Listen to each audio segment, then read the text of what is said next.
Oliver! Andrea.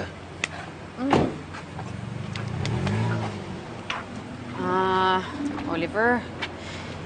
Pasensya ka na pero wala ako sa mood ngayong gabi. Meron kasing nangyaring kapalpakan sa simbahan kanina. Okay lang ba sa'yo bukas na lang tayo mag-usap? Well, actually, Andrea, hindi kayo sadya ko dito eh. Ay, si Rebecca yung pinuntahan ko dito.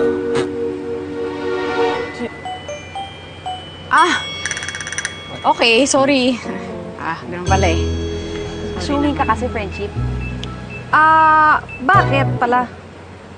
Yan ba yung bago mong strategy para maging kayo ulit ni Andrea? No.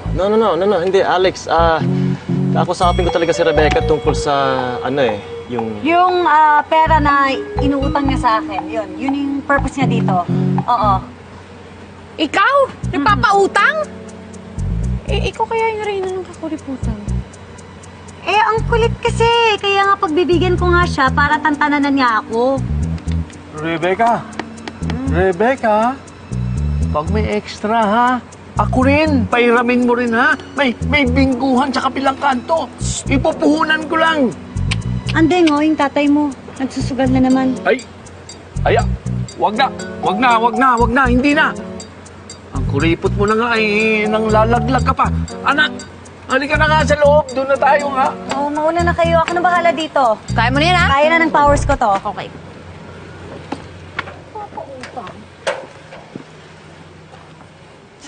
Hey, look. Alam ko, pinagsabihan mo ako na lumayo na sa'yo. At sorry na lang kung ang kulit ko. It's just, hindi ako mapakali pagkatapos ng nangyari sa atin eh. Bakit ba sobrang big deal sa'yo? Ako nga gusto kong kalimutan eh. Now, of course, it's a big deal para sa akin. Of course, it was your first time. So, syempre, ako, pakiramdam ko, may responsibilidad ako, na kailangan kitang panagutan. Alam mo kung kaya ko lang ibalik ang oras, gagawin ko eh. Sino bang may gusto na ganun yung first experience? Wala na akong magagawa. Tapos na eh. Kasi kung naaawa ka sa akin, hindi ko kailangan yung awa mo. Please, you don't owe me anything. Kung ano nangyari, it was just a big mistake na pareho natin di ginusto.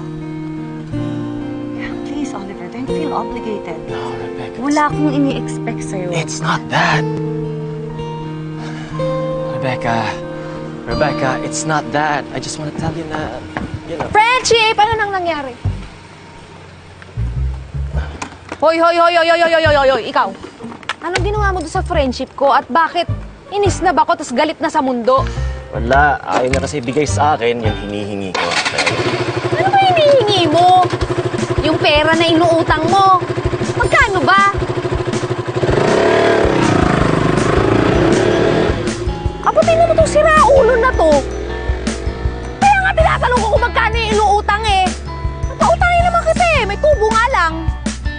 Mga 2%. Akala siguro nito wala akong papautang sa kanya. Nakakainis. Mukha ba akong mahirap?